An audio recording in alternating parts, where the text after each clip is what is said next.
വേദപ്രയാഗ് മീഡിയയിലേക്ക് സുസ്വാഗതം. ഇന്ന് നമ്മൾ കാവുകളും അതിൻ്റെ പ്രാധാന്യത്തെപ്പറ്റിയും ഒന്ന് ചിന്തിച്ചു നോക്കാം. സർപ്പാരാധന നടന്നു തുടങ്ങിയ കാലം മനുഷ്യ കുലത്തിൻ്റെ ആവിർഭാവത്തോടു കൂടി തന്നെ ഉള്ളതാണ്. അതുകൊണ്ട് തന്നെ അത് പ്രകൃതിയുമായി ഇണങ്ങി നിൽക്കുന്ന ഒരു ആരാധനാ സംവിധാനമാണ്, ഒരു സമ്പ്രദായമാണ്. ആ സംവിധാനത്തിൽ പ്രകൃതിയും ഞാനും ഒന്നാകുന്നു എന്നുള്ള ഒരു വളരെ ഉത്കൃഷ്ടമായ ഒരു സന്ദേശമാണ് നൽകുന്നത്, ഒരു തിരിച്ചറിവാണ് നൽകുന്നത്, ഒരു ബോധമാണ് നൽകുന്നത്.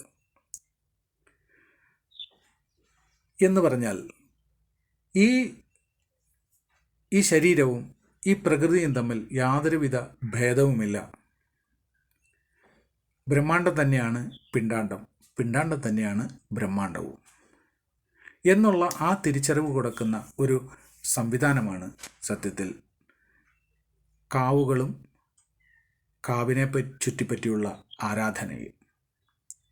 എന്നാൽ അവിടെ നിന്നും അന്നത് കാവിനെയും വൃക്ഷങ്ങളെയും കല്ലുകളെയും എല്ലാം ചുറ്റിപ്പറ്റി ഉള്ള ആരാധനയായിരുന്നുവെങ്കിൽ വളരെ വിചിത്രമെന്ന് പറയട്ടെ, ഇന്നത്തെ വർത്തമാനകാലത്തിലേക്ക് എത്തിയപ്പോഴേക്കും നമ്മളാകെ കാര്യങ്ങൾ മാറി മറിഞ്ഞു.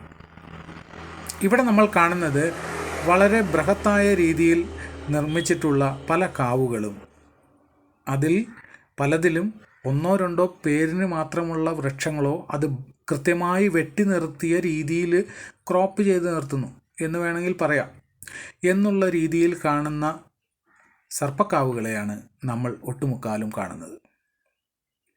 ഇത് സർപ്പക്കാവ് ആയിക്കോട്ടെ അല്ലെങ്കിൽ ഭഗവതി കാവുകളായിക്കോട്ടെ, ഈ കാവുകളിൽ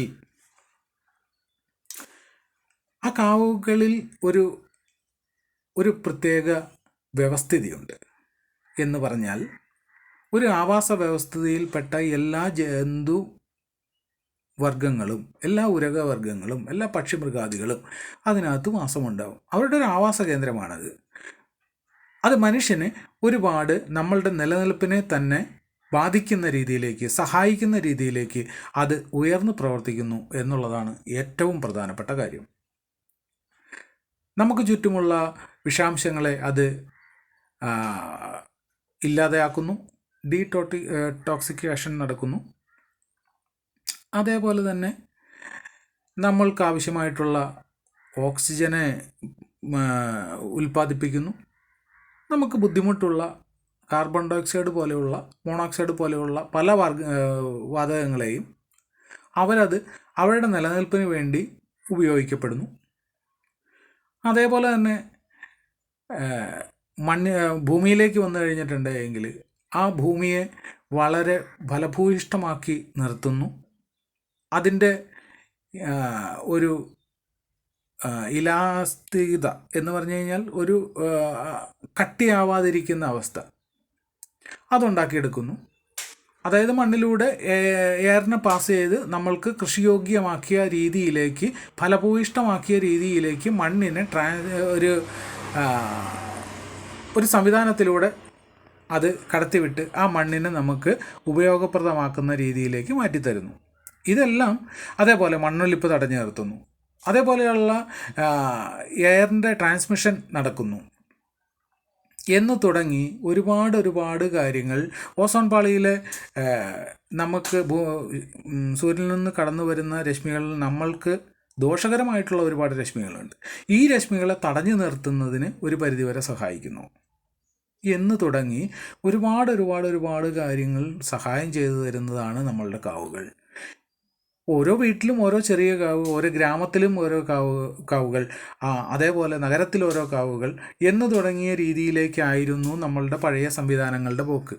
കേരളത്തിൽ അങ്ങോളം ഇങ്ങോളം നടന്നു കഴിഞ്ഞിട്ടുണ്ടെങ്കിൽ ഓരോ തൊടിയിലും ഓരോ കാവുകൾ എന്നുള്ള ക്രമത്തിലായിരുന്നു അന്നുണ്ടായിരുന്നത് എങ്കിൽ ഇന്ന് നമ്മുടെ സംസ്കാരത്തിൻ്റെ നമ്മുടെ സംസ്കാരത്തിൻ്റെ മാറ്റത്തിനനുസരിച്ച് അത് നല്ലതുമുണ്ട് ചീത്തയുണ്ട്, അന്നുമുണ്ട് ഇന്നും ഈ കാര്യങ്ങളെല്ലാം ഉണ്ട്. എങ്കിൽ തന്നെയും ഇപ്പോൾ നമ്മൾ അനുവർത്തിക്കുന്ന കാര്യങ്ങൾ എന്ന് പറഞ്ഞു കഴിഞ്ഞിട്ടുണ്ട് എങ്കിൽ അത് നമ്മളുടെ നിലനിൽപ്പിനെ ദോഷകരമായി ബാധിക്കുന്ന രീതിയിലാണ് നമ്മൾ നടത്തിക്കൊണ്ട് പോകുന്നത്. അവിടെയാണ് വിഷയം. നമ്മളുടെ നിലനിൽപ്പിന്, നമ്മുടെ ജീവനത്തിന് ആവശ്യമായ രീതിയിൽ പ്രകൃതിയെ ചൂഷണം ചെയ്യുവാൻ തന്നെയാണ് നമ്മളോട് പറഞ്ഞിട്ടുള്ളത്. എന്നാൽ നമ്മളുടെ അത്യാർത്തിയുടെ ഭാഗമായിക്കൊണ്ട് നമ്മളതിനെ കൂടുതൽ ചൂഷണം ചെയ്യുമ്പോൾ, അതിനെ ക്രമാതീതമായി അതിൻ്റെ നിലനിൽപ്പിനെ തന്നെ ബാധിക്കുന്ന രീതിയിലേക്ക് നമ്മളുടെ കാര്യങ്ങളെ മാറ്റം ചെയ്യുമ്പോൾ ആദ്യമായി അവിടെ വ്യത്യാസം വരുന്നത് ആ ഒരു ആവാസ വ്യവസ്ഥയ്ക്കാണ്.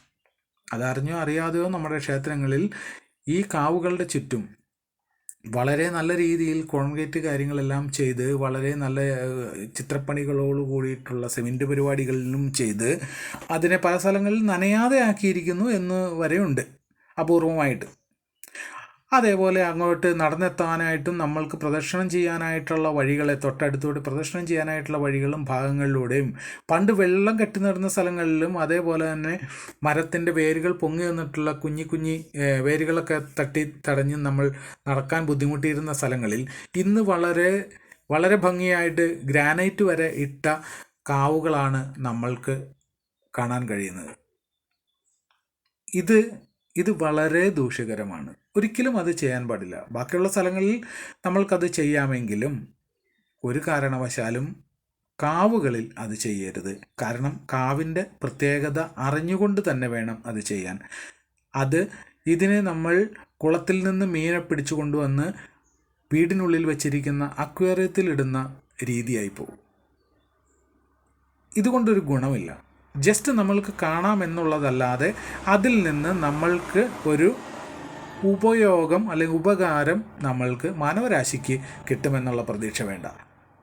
അതുകൊണ്ട് തന്നെ അവിടെ നെഗറ്റീവ് ഊർജ്ജമായിരിക്കും പ്രൊഡ്യൂസ് ചെയ്യുന്നത്. ദയവ് ചെയ്ത് ക്ഷേത്രങ്ങളിൽ ഇത്യാദി കാര്യങ്ങൾ ചെയ്യാതിരിക്കുക. കാവിൻ്റേതായ രീതിയിൽ സംരക്ഷിക്കാനായിട്ടുള്ള ഒരു തലമുറ ഉണ്ടാകട്ടെ എന്ന് പ്രാർത്ഥിച്ചുകൊണ്ട് നിർത്തുന്നു. നമോ നമഃ ശിവായ.